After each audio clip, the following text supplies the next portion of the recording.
Ladies and gentlemen, boys and girls, first of all, happy early Thanksgiving. We're here on another episode of the Herschel Talkers, here with my man Big Trey. How we doing today on this Wednesday? Happy Thanksgiving, early Thanksgiving there, Sean. We're doing really good. Hey, here's the question is, favorite sides and main course on Thanksgiving? Ooh. Personally, I'm a huge fan of turkey breasts, a little bit of gravy, and mashed potatoes mixed in with it. Really? Mm-hmm. How about dessert? Dessert, definitely apple pie with a little vanilla ice cream on it. How about you, my man? That's a good call. Recently, turkey's okay, but I'm going to go with honey baked ham. Mama T's been doing with. My sister makes a great family recipe from mac and cheese. Oh, wow. And, need to turn that off. And I'm going to go with, man, we're all over the place. My other dessert, I'm going to go with pecan pie. Now, Trey, is part of the reason why you like honey baked ham so much is because your wife's such a big woman? I don't have a wife, actually. Maybe down the road, after we're happily married, she gains 50 pounds. But anyway, I digress. All right, Georgia's coming off a 19-13 win over Texas A&M.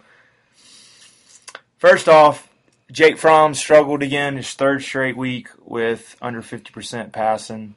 I'm going to go ahead and cut Sean loose because he's been really researching him. Tell me, what's your thoughts on Jake Fromm and what is the deal this year with the offense? I know it's the big elephant in the room. Defense is playing great, holding Texas A&M to 13 points. But give me your thoughts on Georgia's offensive struggles. So first of all, I think the biggest problem with Jake Fromm is James Coley, right? When we go back and look at, it's interesting with Jake Fromm in that I think I don't know if I've ever seen a player go from being, the Luke Skywalker of Young Heroes in the 2017 season to over the last 2 years being vilified over the fact that, Justin Fields has left and Justin Fields isn't getting in the game as much or whatever it is and is now dominating over at Ohio State. The big thing with Jake Fromm and James Coley, I think, is when you look at James Coley's resume, as a play caller, historically, he's been atrocious. I mean, he just has been. If you look at the University of Miami, and I've always said, if you're at a big program where you've got a state where it's relatively easy to recruit, and, they talk about the state of Miami because, they've got talent in droves down there. If you can't find a way to win and succeed there, it's a litmus test. You're probably not going to do it unless if there are intervening circumstances beyond, the everyday coaching life, right? But Jake Fromm to me on Saturday looked like a guy that has absolutely no confidence anymore. He's got teammates yelling at him, and some people are saying, well, that's blown out of proportion. Kids are yelling at each other all the time. I get that. But it just seems like he's not making throws that are within his ability to make. So to me that says, on the one hand, whatever they're doing to try to get him ready for these games in practice, clearly it's not what's needed for it to translate into games.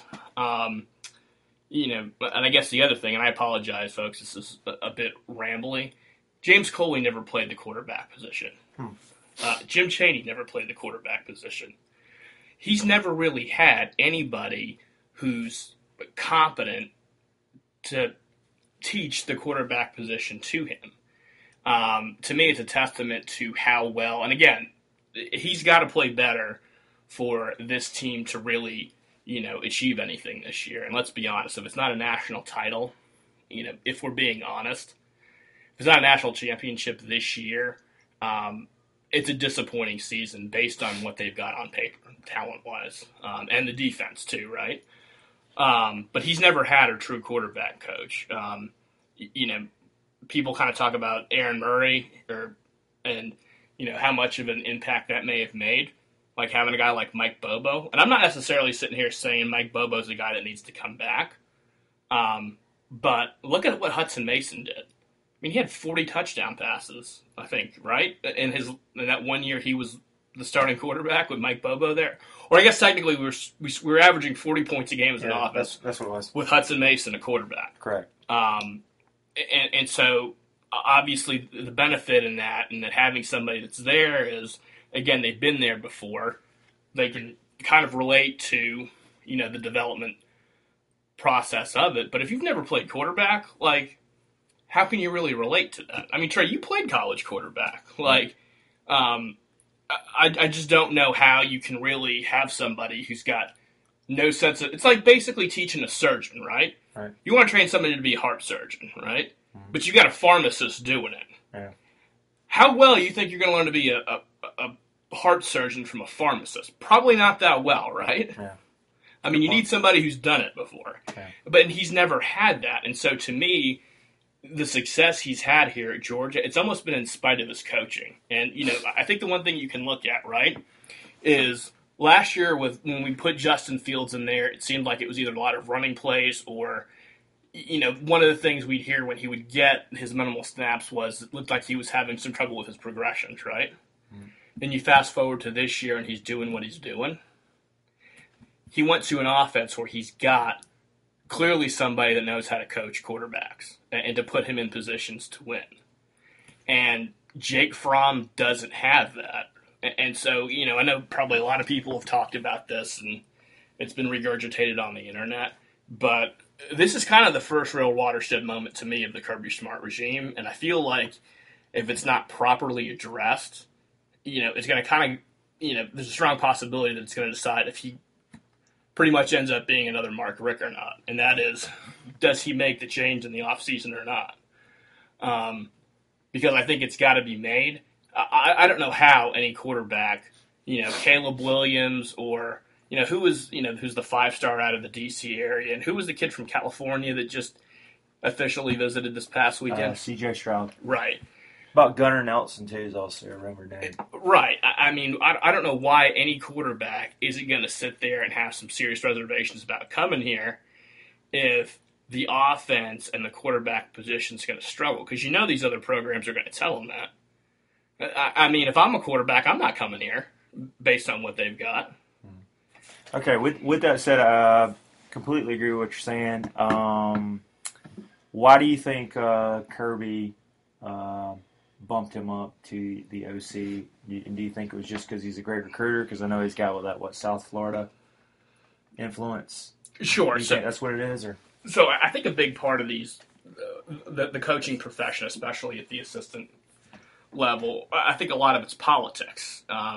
I think the political aspect of it's a big reason why, despite the fact that he's an amazing coach and is succeeding so well, that Greg Blue is pretty much off of anybody's radar. And I think that's a shame. I think it's a shame Mark Richt and anybody else that was affiliated with him at Georgia has never in any way extended a hand out to this guy to say, hey, give him a look, give him a chance. William Martinez, none of them have done it. And it was because, my general impression, reading between the lines is what he said was, it was like, I'm going to do things my way. And his way was effective, but the story that he told us a year ago was Rick wanted him to cut his dreadlocks, and I think, what he, more or less, right, and I mean, this is me embellishing on it, was like, he pretty much told Rick, well, if you want to come in here and try to cut these dreadlocks and you can get them off of me, we'll go ahead and get rid of them, but otherwise these things are staying on my head.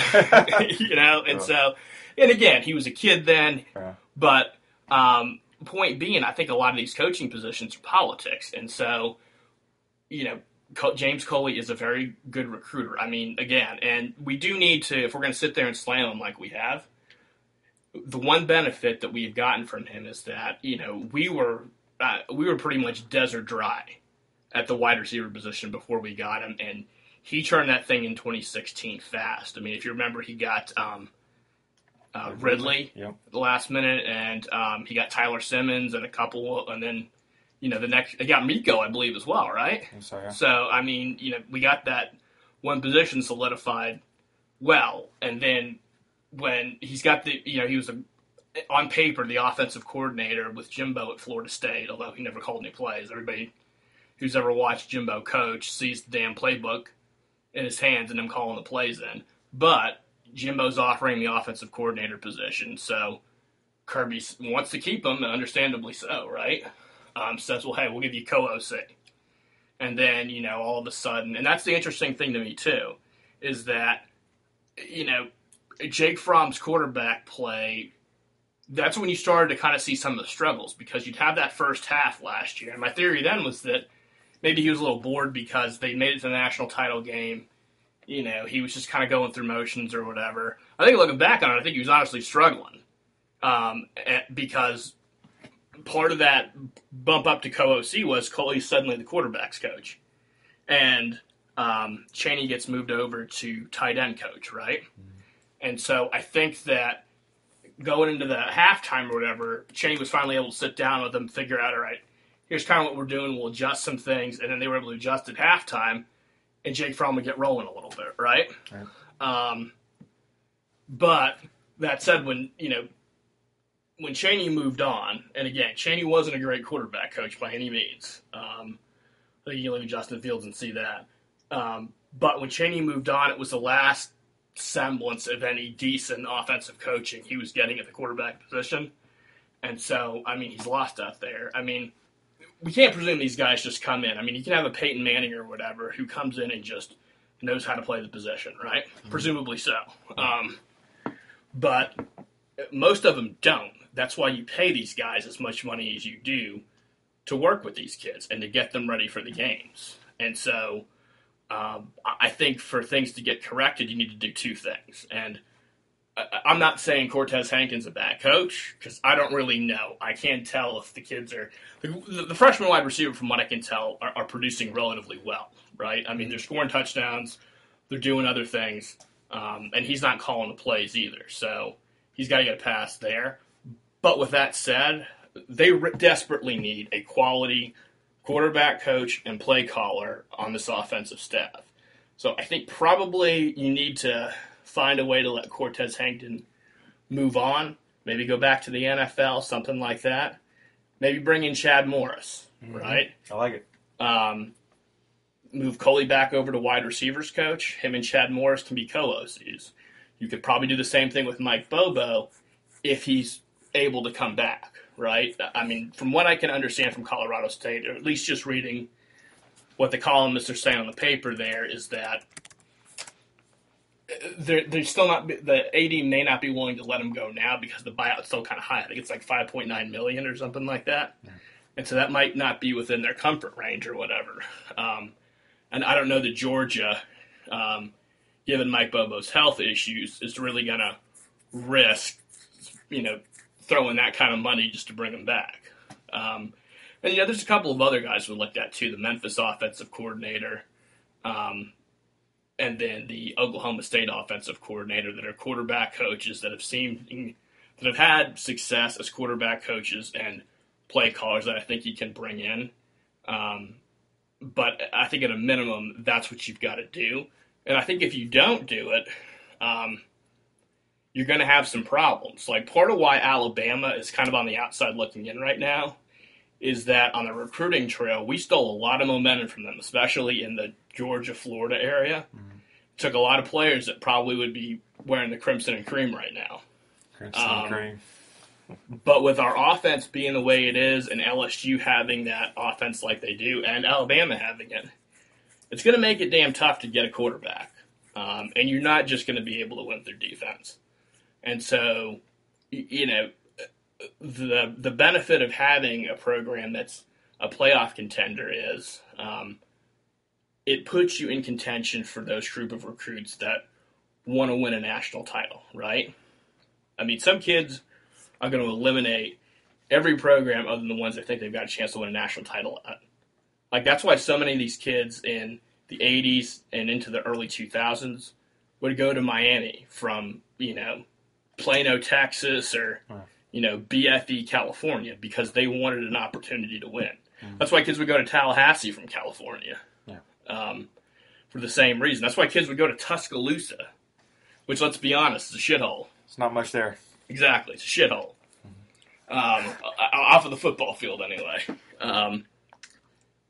Because some of these kids want to win, and it's like, what we're here to do is to win a national title, right? Mm-hmm. Like, it's been 39 years. It's been 39 years, and hey, like, our good buddy, Tennessee fan, Tennessee Tony, there's, I think, solid wisdom there when he says maybe just be thankful for what we've got. He's right. What? But the grass is always greener on the other side, and he's also talking from the standpoint of somebody who's seen his team win a national title. Right. It might be 98, right? It might be nice to actually to have one of those and just to see it, Exactly.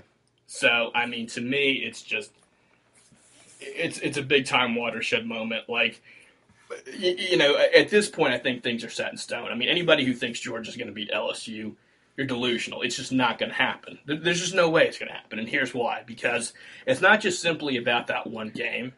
It's about the position the defense has been put in for pretty much since the Tennessee game, where they're out there for sustained drive after sustained drive after sustained drive, taking the bulk of the minutes in these games, having to win it because your offense is a 3-and-out machine.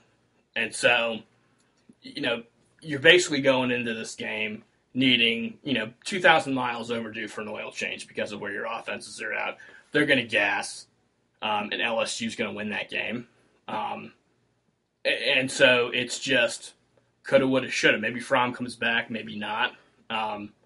It doesn't really matter, if Fromm comes back next year or not, because nothing's going to change with Fromm if your quarterback coach and offensive coordinator, i.e. play caller, changes. It's just not. How about some of the people that have been blaming it on the rain, quote Milli Vanilli, and he's got small hands and the struggles. It's been raining a lot, Sean. 2 out of 3. Just saying. I guess here's my response to that. Okay, so it's rained a lot, right? I mean, small hands. I mean, didn't Kellen was his first name Kellen Mum? Mm-hmm. What was his pet? Wasn't he 60-some% in the game? Yeah, 24 or 40, 42. He had a pretty good game. And it was in the rain, right? Mm-hmm. To me, these are just you're making any possible excuses you can. It's just, there could be any other. The whole small thing hand's absurd to me too. It's funny when they'll pull out some of these new excuses. To me, I go back and look at what was Jake Fromm really good at his freshman year. And remember Chauncey Gardner? Big game Chauncey, as I like to call him. Just saying all Jake Fromm does is throw slant passes. Mm-hmm. When was the last time we saw him throw a slant pass? Very cool. Yeah. Interesting. And, what else is Jake Fromm good at? Back shoulder throws, right? Mm-hmm. I mean, I know we saw a couple of those. He's good between the ears. He's good at play calling and making adjustments. Yeah. Audibles. Yeah, and, this will kind of sound cheesy, but we actually talked about this a couple days ago. This Georgia team reminds me of the 1986 Giants, right? Phil Simms, funny, because he wears the same number as Jake Fromm. Mm-hmm. You had this absolutely dominant defense. Lawrence Taylor, baby. Mm-hmm. Now, there's nobody Lawrence Taylor's caliber on this team, but still, it's an absolutely dominant defense. Yeah. It's a run out of the offense, but you got a passing game that's just absolutely stagnant and struggling. And so, and a lot of the team was getting critical of Phil Simms too. What is your problem? Why can't you do it? Mm-hmm. And so, what Bill Parcells basically did was he initially went into the media and said, look, it's important for people to realize, or it's important for people on this football team to know that their quarterback is a fighter and a leader. And I'm here to tell you, Phil Simms is a fighter. He's very unselfish. He does whatever he's asked to do to ensure that we win. And then from there, after putting that out in the media as a message to the team, he then went to Phil Simms directly. And by the way, this is a situation, too, where when Bill Parcells the year prior became the head coach of the Giants, he benched Phil Simms for a guy named Mark Brunner as quarterback, and it almost cost him his job. And he realized that benching Simms for Brunner was a mistake. And so he finally came around full circle and realized this kid's he's a fighter, right? He's Rocky Balboa. And then, he sits down with Phil because he can tell, at this point, it's all in his head because, he's just making a big deal of the fact that they just can't do anything right as a passer. And he said, look, I don't know what you're thinking, but here's what I'm thinking. You just beat your 3 biggest division rivals 3 weeks in a row. You got us in first place in the division. And don't let the media or anybody else affect you in terms of, being aggressive and trying to make a play to win the game. He says, go out there, be aggressive, make aggressive throws to try to win the game, and I'll back you 110%. And I think even Phil Simms even said, look, I don't care if you throw 4 picks, just keep damn throwing the ball down the field. And so, after realizing the coach has got his back, he relaxes a little bit, and they went on from there, and they won the Super Bowl. I think in that Super Bowl at one point, Phil Simms was like 21 of 23 in the game. Yeah. And by the way, the 2 passes, incompletions, were drops. So he would have had a perfect passing game. Yeah. And so I think that it's the same thing with Jake Fromm. I think he's clearly rattled, and at some point between the team and everybody else, because again, like he's obviously reading stuff online. He's hearing it everywhere he goes. Somebody needs to say, like, look, we got your back. Just keep throwing. And people can say what they want to about, Swift's blow up or tirade and stuff like that. And I get dust off that can happen, yeah, but like, that's what they call it. When it's after like he just got tackled for a loss and he's like, what the F are you doing?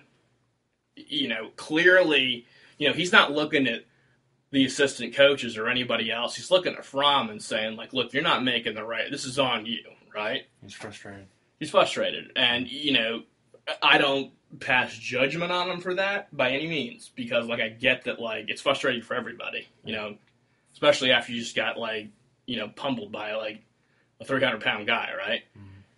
But at the same time, it's, there's not really any finger-pointing going on anywhere else. And the offense as a whole, by the way, has struggled. Yeah. I mean, the offensive line has not run block particularly well, I don't think. I mean, I think Solomon, Kinley, and Trey Hill struggled this year. I think the tackles have been great, but in the middle they've struggled, and some injuries. Right. And, even, like, I'll even say this about Swift, right, who seemingly gets a pass. I mean, let's think Sean was critical of Swift last week. Well, but let's be honest, right? This was supposed to be his team. Like, he was supposed to be the next in line of that Gurley, Chubb, Michelle dynasty of great running backs. And I'm not saying he hasn't been great this year, but he's basically doing what he did last year. And this was supposed to be the year that kind of that running back position was put on his back a little bit. Same thing for Harry, and it was finally supposed to kind of be Harry and Gier to be the other running back in that two-headed monster, and he hadn't really been there either. Now, he's played big at some times, I'll say that, and kind of put the team on his shoulders. Speaking of that, do you think he's been better than Holyfield? Was Holyfield better than Harry? Harry, to me, is better just because I don't ever remember Holyfield putting somebody on a stretcher Vince McMahon style. Which play was that again? With the photographer. Oh, yeah. Yeah. And then Gary Danielson laughing. Which, that was completely retarded. I mean, Gary Danielson's not laughing at this girl. He's laughing at his own stupid joke about this guy getting back on the field. But, no, I think Harrion was, I don't know. I mean, Holyfield was good, I guess. 1,000-yard rusher? Yeah, he was. Yeah. All right, speaking of that, really great information, though. I love it. We cut Sean loose. So we got the nerds this week, Georgia Tech, clean old-fashioned hate, 28.5-point spread in Atlanta. What would you like to actually see, something positive, coming out of this game heading into LSU? I think it's going to be, you see Fromm have some good deep balls, him get accurate, get some confidence. That's what I'm looking for. I'm hoping to see, Stetson Bennett in the third and fourth quarter. But what should we try to, see in this game, maybe building confidence going into, Atlanta against LSU? I mean, obviously, you'd like to see Jake Fromm, look accurate, hit some deep balls. What I would really like to see, I think, is I'd like to see us be able to put them away relatively early and maybe rest some guys, as opposed to just having this four-quarter knockdown, drag-out fight like we've had against Florida and Texas A&M and Auburn, who, to be completely honest, and I guess I am being a bit judgmental here about, the November Georgia's had. Hey, we've won every game that we've had to. Tough schedule. Brutal. On paper, right? And if you listen to the media, it's a tough schedule. To me, it's really not a tough schedule, though, and here's why, right? You got Florida, who's got Kyle Trash at quarterback, and they've got Todd Grantham at defensive coordinator, who's going to blitz you all the time. And talent-wise, it's not like an Urban Meyer, or it's not even a Swamp Donkey level team from a talent standpoint. It's just not there. Like, that game should have never been in doubt in terms of whether or not we won the game. Auburn, maybe the best defensive line in college football, but you got no quarterback, you got no running back. Right. So unless if we're rolling, on the road though at Jordan Hare, but hang on, like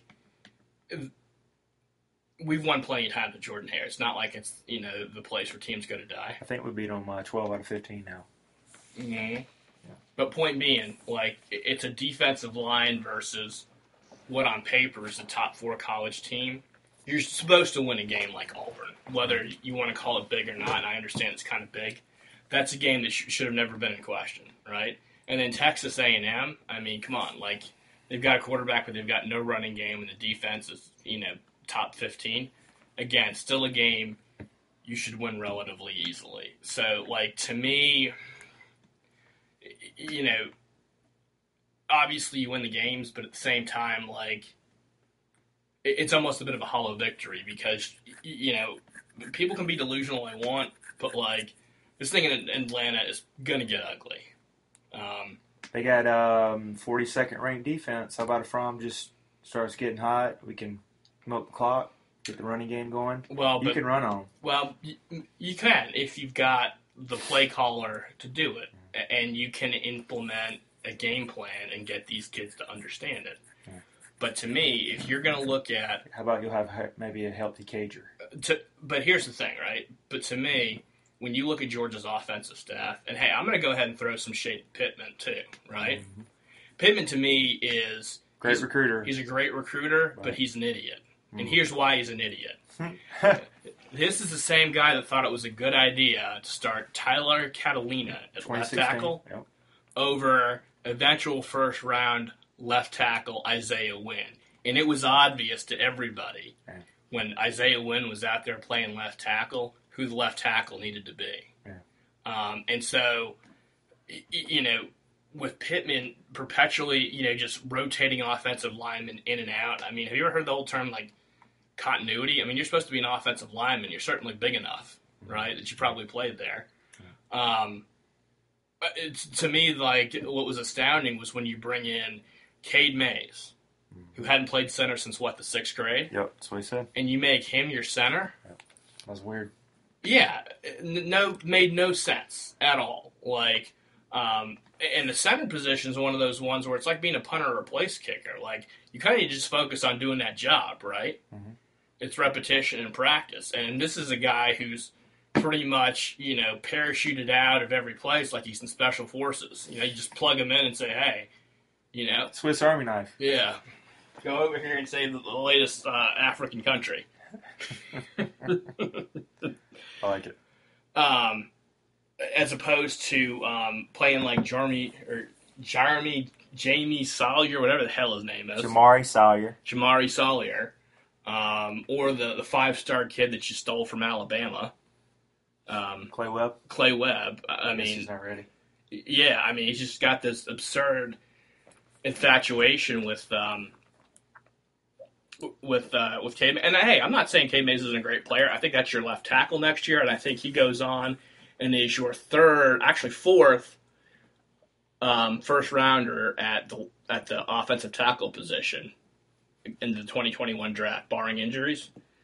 But like this idea that you just it's just like he's a guy that's got a really specific body type with girls, and just that's who he's going to roll with. And so for some reason, like, Cade Mays is his body type, right? And so regardless if the guy's snapped a ball, in the last decade or not, that's who needs to be playing center. That's stupid. That's just stupid coaching. It's stupid football. It's stupid strategy. So point being, other than Cortez Hankins, who I guess we've kind of given a pass to, because I can't really judge the guy, honestly. To me, it doesn't seem like there's issues with guys catching the ball. There's obviously issues with Jake Fromm's progression development. There's been questionable substitutions at offensive line and play calling or whatever. But like, even though LSU's defense is 42nd, Dave Aranda's an outstanding defensive coordinator. Mm-hmm. Corey Raymond's an outstanding defensive backs coach. And that LSU secondary is chocked full of NFL starters. Talent. People who follow recruiting trails, Jacoby Stevens, who we wanted him bad. He's down there at LSU.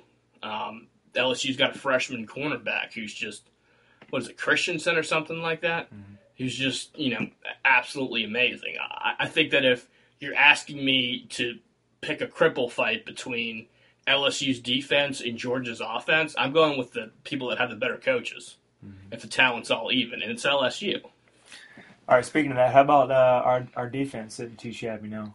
No, number 2 defense. No, what was it?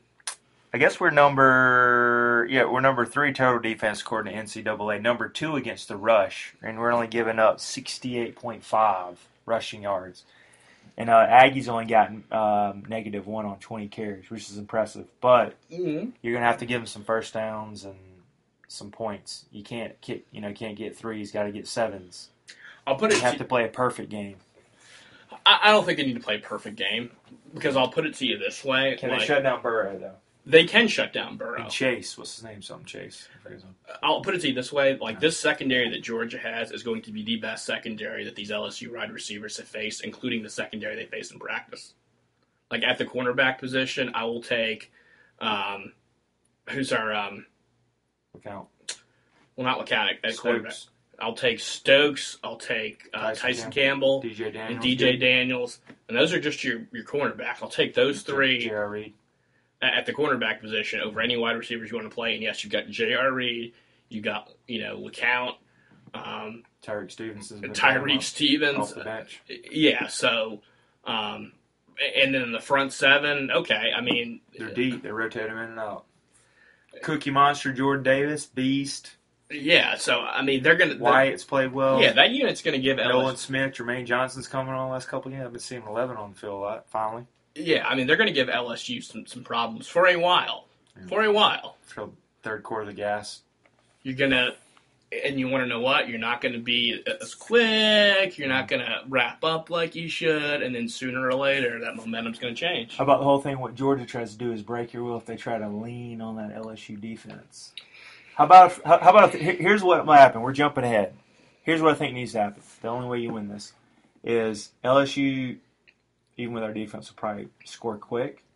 So if they get 3 to 4 plays, that defense is going to be on the field. If we can get some long, sustaining drives, run, pass, and you can lean on that defense a little bit and hang around, like almost say 14-7, 17-10 at halftime, that Kirby's theory maybe work is you kind of lean on that defense, and then you can cause Burrow some problems and then try to get to him. I think you can just kind of hang around. And I hope it's not what we've done in the past is we'll jump up like on Bama the last 2 years, 2017, 2018, you're up, 13-0, up 20-7. Well, I kind of hope it was the inability to make adjustments on offense, right?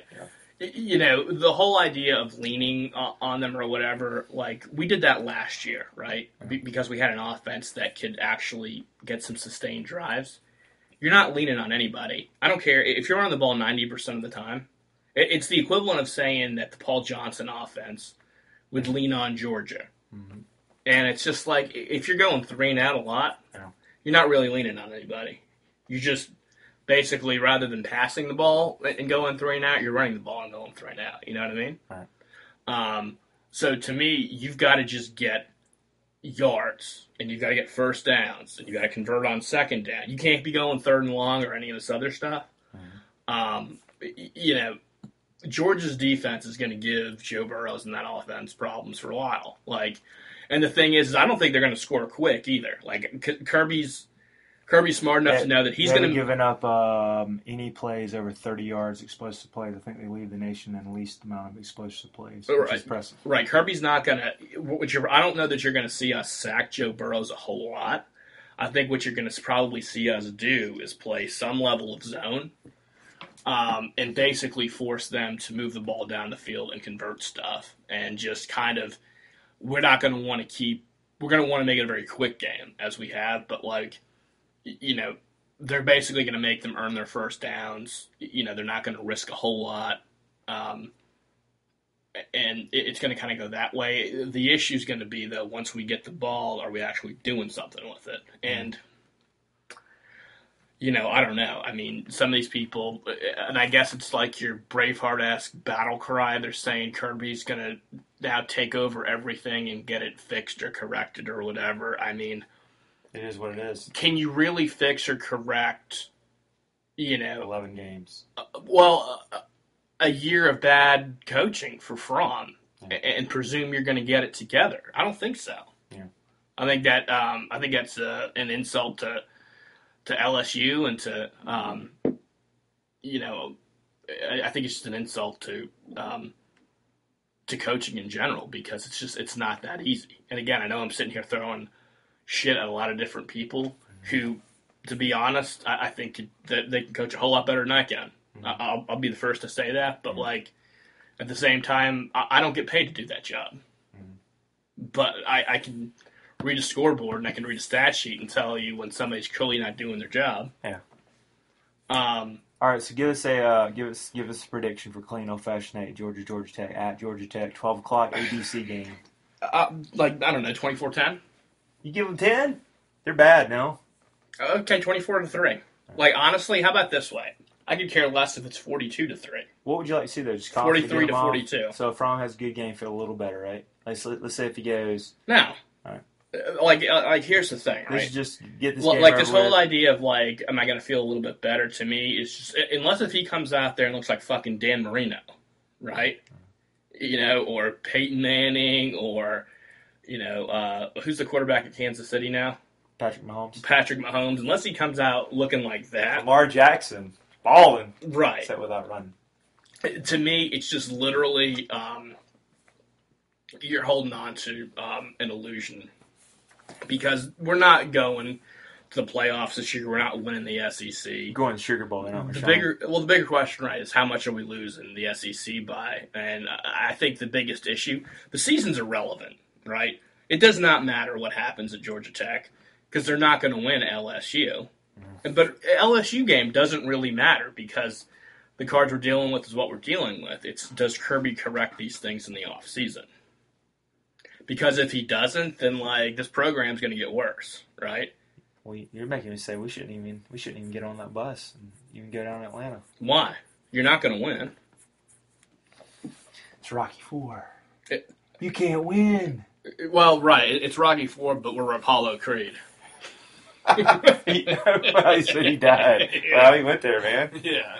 Man, we got Doomsday Dog over here. I'm about to get him up. It's not even a doomsday. It's just. All right, I'm gonna throw this early spread in Vegas, and they always know stuff's 3.5. Do they know something we don't know? I think generally speaking, Vegas tends to know stuff that we don't know, as a general matter. But I've also been in the car with you to Jacksonville, where the Vegas spread has been -6 Florida, and we've won. So they don't know. They don't always know it. It's not like it's just written in stone. Yeah. I don't know. I mean, it's just. It'll be interesting to see next week, folks, what Sean's pick is. Looks like he's already making it. I'll go ahead and make it to you right now. It's LSU. My question is how much? I'll put it to you this way. It's probably a 14-point win. Yeah, 31-17, something like that. 28-14. Oh, if we're only scoring if we're only scoring 14 points in this game, it's probably 45-14. Hey, is this as bad as 2011's game against LSU? That was bad. 42-10. I guess we saw Hudson Mason. I think it depends on how you look at it. I think the analogy is still there in that there were bigger issues within the program that had to be addressed, right? Of course, next year they came back and rallied, but it's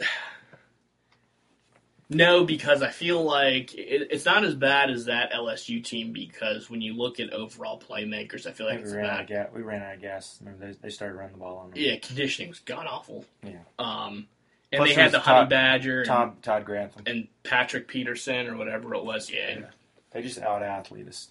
Mm-hmm. The way we try to do this year. Whereas this year, it's almost like we've got it's like the Dallas Cowboys. After they hired after they hired Barry Switzer, and you're like, all right, this guy's a doofus. Are you going to be smart enough to pull the trigger, or are you going to be hard-headed about it? And so, you read some of these message boards. There's this guy, Bulldog Baptist, I like the name. I guess, who claims, people seem to claim is an insider in the program, who says that Kirby's given this thing serious attention, that he's concerned about the offense as well or whatever. I hope that means he's going to be willing to make the changes needed in the offseason. I think he's got Bobo on group text. What's that buyout? I mean, he could. But the thing too with Bobo, they're 4-7, man. They went 3-9, and they haven't won a bowl game. Well, but you got to remember though, Trey. This is Colorado State we're talking about. Like, if Georgia's willing to approach them, I'm sure that they can come to something mutually agreed upon. But it seems like a big concern within their AD is just firing Bobo because the buyout's going to be costly, and they've got to get another coach. And that's just the head coach. It's like $5.9 million, and then you've got all the assistant coaches, and you got to hire somebody else to come in and fix Will this Friend. mess. Can't we come back and put him somewhere again? Well, no, like why? You've already got an offensive line coach. Or put him somewhere else. And obviously ours knows how to call a bag man. Yeah. Laramie Tunsil. Ooh. Ole Miss. But, the other thing is I want to say this too about, like, Mike Bobo. Just for whatever it is, like, it's kind of funny when it comes to, like, offensive coordinators. It's a little bit of a tangent, but, I was thinking about the other day, and it seems like you really kind of get offensive coordinators in, like, kind of two groups when they're good, right? Mm-hmm. Oh, I guess if they same can apply if they're bad. But you almost get these showmen, like Ric Flair types, like your Steve Spurriers, your Lane Kiffins, guys like Bill Walsh's, where, it's a lot of dazzle and they hit you with big plays early on. And it's just, there's a showmanship aspect to how they call the game. And then there's this other group, like, who was the... I'm going to throw you one then, speaking of that, because he was good when he was OC. I know he was our coach. What was good about Mark Richt when he was at Florida State? He won 2, right? So what was so good about him? Or did he just have the players? Because you got to admit, you still won 2 national titles. I know it's before he went to Georgia, but what was so good about him? What was good about Mark Richt was that he was... You followed him back then. He was playing in the ACC. Mm-hmm. Which honestly was especially back then, was a huge advantage. But people forget about the ACC. Still play at Miami every year, though. Not back then, they weren't. Remember the Big East? I don't know. What people forget about the ACC back then is that you had. Bob Tech, they were decent. Beamer. That was the Big East, Trey. They were been there. Let's go through when Florida State. Hang on. Let's actually open this up so you can actually look at who was in the ACC back in 1990. We're covering all things today. We got a history lesson, ladies and gentlemen. Let's see here. I'm going to give my pick while he's looking at that. I got Dogs 35-7 over the Nerds. I think it's hard to shut any team out, even they're god-awful. And they are 119th against the rush. I hope Fromm gets it going, but I got 35-7, and hopefully late in the third or even earlier, we see Stetson Bennett, see Kenny McIntosh, see Zeus White. So I got 35-7. And also shortly we will go over the other slate of games. Got some really good ones. A rivalry week. And who's this? Jeez. Oh, no. Stop. All right, first thing was that Florida State's first year in the ACC was 1992, I believe. Maybe 93. But North Carolina was the second best team in the ACC back then. Is that back now? North Carolina. And it was only a 9-team conference. You had Florida State, you had North Carolina, you had number 23 Clemson. Again, this is when Clemson was kind of at their low point as a program. Yeah. Virginia, NC State, Georgia Tech, Duke, Maryland, Wake Forest. And so it was like, here's what Florida State was like doing to people, right? So at Duke, it was the first ACC game. They beat them 45-7. Clemson comes down to Tallahassee, they beat them 57-0. They go to Chapel Hill, they beat them 33-7. They play Georgia Tech at home, they beat them 51-0. They played Miami, they won that one 28-10. They played number 15 Virginia, they beat them 40-14. Wake Forest, they beat 54-0, Trey. So I guess the thing about Mark Richt was that Florida State had an amazing defense back then. And if you looked at what happened, the guys that translated into the NFL for Florida State were, by and large, mostly their defensive guys. You had Leroy Butler, who made several Pro Bowls for the Packers. You had, obviously, primetime Deion Sanders, Derek Brooks. It was mostly the defensive guys. I mean, I think the best offensive player they had that did anything during that entire era was Warwick Dunn, right? Yeah. So, I mean, it was a defense-dominated program, and they were basically picking on a conference that really didn't know what they were doing football-wise. Pretty good quarterbacks. What, Cannell? Was Cannell back then? Yeah, they had Danny Cannell. I mean, he was serviceable. Charlie Ward. You saw. He won a Heisman or whatever. But, you know, the other thing, too, was I guess they kind of employed a little bit more of a spread thing. They just, I mean, the whole thing with Rick was that I think he was good at giving people what they were comfortable with, playing within their means and ability, and obviously he'd get the fundamentals down, get them to know what reads to make, things like that, and then they relied on their defense. I mean, it's like anything else that makes a good play caller, right? You know, obviously, if he can teach him the system, get guys plays that they're comfortable playing, and they're able to scheme in that game, you know, to take advantage of whatever weakness the team has. Like, to me, that's what a good offensive coordinator is. Mm-hmm. I guess going back to what I was talking about offensive coordinators in terms of showmanship or whatever, you have these guys that are more like the Ric Flair types, like your Steve Spurriers, right? Mm-hmm. Where, you know, they're the show, right? And it's a lot of dazzle, you know. They're pretty much going after your throat right away. I put Lane Kiffin in that same category. And then you have what I would kind of consider almost like the Nolan Ryan type, where they're just, you know, it's not really pretty, but it's like effective. Yeah. You know, they're going to kind of test the waters a little bit, see what you're going to give them. And that's kind of what I consider like a David Cutcliffe and a Mike Bobo to be. Because the thing is Mike Bobo would frustrate the hell out of you, right? Third and Bobo. Dude, Mike Bobo invented running it up the middle and pissing Georgia fans off. Yeah, I mean, Jim Taney never had a chance. Yeah. Like the first time we saw a draw play, motherfucker. 3rd and 15 draw. Right. But, like, what he would kind of do is it was almost like he was kind of testing the weaknesses in the defense, and it was like he kind of figured it out as he goes. You know what I mean? Mm-hmm. And so it was almost like he kind of adjusted and figured out what he was going to be able to do over the course of the game. Right. That's where he was kind of, I think, brilliant at it. But at the same time, I think because of the fact that it wasn't really flashy and showy, and it wasn't like he was going out there first drive and making some monumental play. It may take, midway through the first quarter before our offense is kind of finding its rhythm or whatever. Mm-hmm.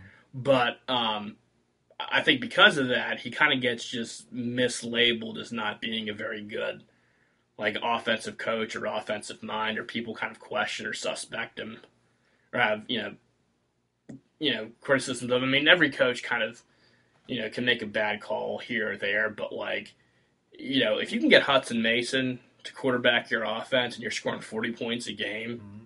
you're pretty damn good. Oh, yeah. Exactly. All right. Well, hey, definitely a good breakdown from you. Hey, we'll go rapid fire because I know we're getting close here onto the time. But got some really good games this weekend. You got Ohio State against Michigan. Ohio State minus 8.5. Any chance Harbaugh gets the upset? It is at no. the Big House. Nope. Still just more of a complete team, right? I'll put it to you this way. I mean, if Justin Fields if something happens, right? I mean, there's always the possibility, but, like, I don't see it with unless Justin Fields is injured or something like that. I just think that Ohio State, between the defense, which is just incredibly dominant, mm-hmm. and Justin Fields in that offense rolling, I just think they get it done. Chase Young's really great. Yeah, I agree. And the other one that's really interested, and I'm going to get your thoughts. Okay, you got Alabama Mac Jones going on the road. Jordan-Hare, Iron Bowl, Alabama -3. Auburn, really good defense. Probably the best defense they played all year. Alabama's defense, not great this year. I guess here's what I'll say about that. I mean, you don't have Tua anymore. Mm-hmm. But last time I checked, got some wideouts. They didn't get carted off, and neither did Najee Harris, right? Mm-hmm. Also, last time I checked, Cam Newton wasn't like subbing in for Dylan Nix, right? Bo Nix, whatever the fuck his name is. Mm-hmm. And they still don't have a running back, right? I mean, I guess this kid can find, right? You can have magic that just happens, right? I mean, that does happen. Like do you believe in miracles when, Doug Flutie? Or, well, the 1980 U.S. hockey team where apparently, like, we didn't even realize that. I was about to make a really bad joke. But, I mean, where clearly the talent level was so lopsided, like, there's no way we should have won that. I mean, could that possibly happen? Yeah, I just don't see it happening. Okay. Like, when it's just, it wouldn't be you can have upsets where people can kind of sort of see it coming. I don't really see anything from what I've seen out of either of these teams that indicates to me that this is going to be an upset. I mean, if you're Alabama, I think your weather forecast says it's slightly overcast, but, I'm going to go against that. I'm going to go 28-24. At Jordan-Hare, this defense is hungry. The Iron Bowl, Gus Bus back against the wall.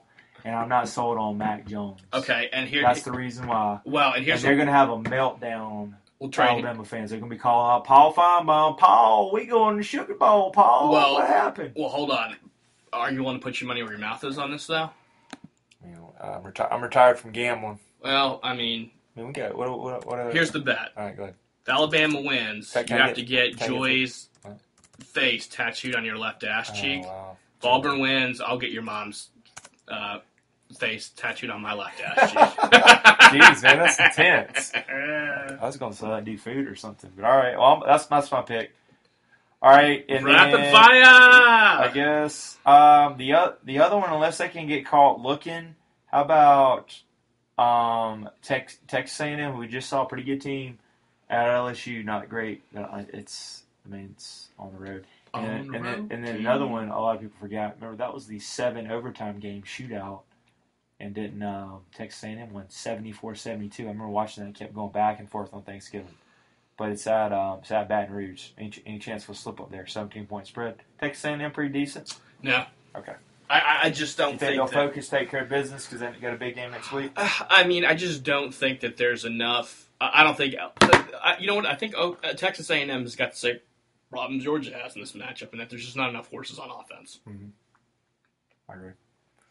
All right, and last one everybody's talking about playoff rankings. Who's everybody talking about? Playoff rankings. Playoffs. All right, the rankings are updated. So the big one is Ohio State jumped up over LSU. So it's Ohio State 1, LSU 2, Clemson 3, Georgia 4, Alabama who's hanging out looking for that door open, and Utah 6. What's your thoughts on the updated list? A lot of things are going to change, but as of right now.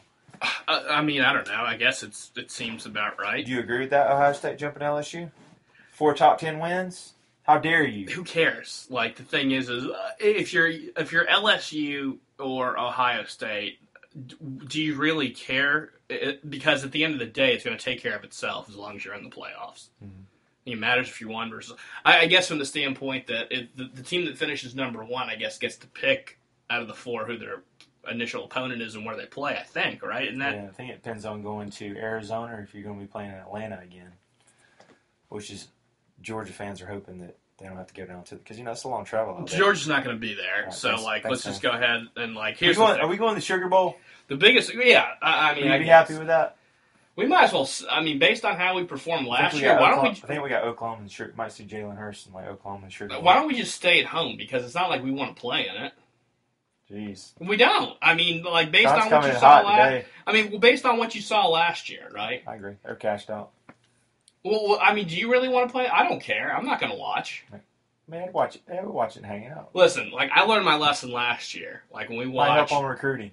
Listen, like, I knew we were fucked when, like... Sean was playing his video game on his phone at second quarter. Well, I knew we were fucked when Bevo is ready to whoop some ass. They got a cow, right? And the cow is ready to play. Yeah. All right? If you got, like, a cow, and he's more ready than, like, your football players are, like, forget it, man. Yeah. We had a lot of stuff going on. We talked about it last year. Yeah, you want to know what the stuff going on was? We were sad that, like, all our friends were at, like, the cool kids party. Yeah.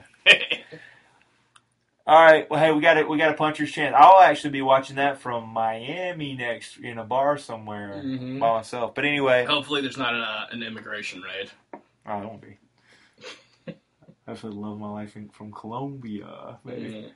All right, hey, great spirited conversation. We got Sean hot on the mic today. Did really good. But I hope everyone has a happy Thanksgiving. Watch the Dogs against the Nerds at 12 o'clock on CBS. And if you have any fried chickens, please give it to Somalians. Oh, wow. Jim Cornette, they shouldn't have fired you. Ethiopians? I love it. Hey, Jim Cornette reference for those wrestlers. Hey, Herschel Talkers, happy Thanksgiving, and we're out.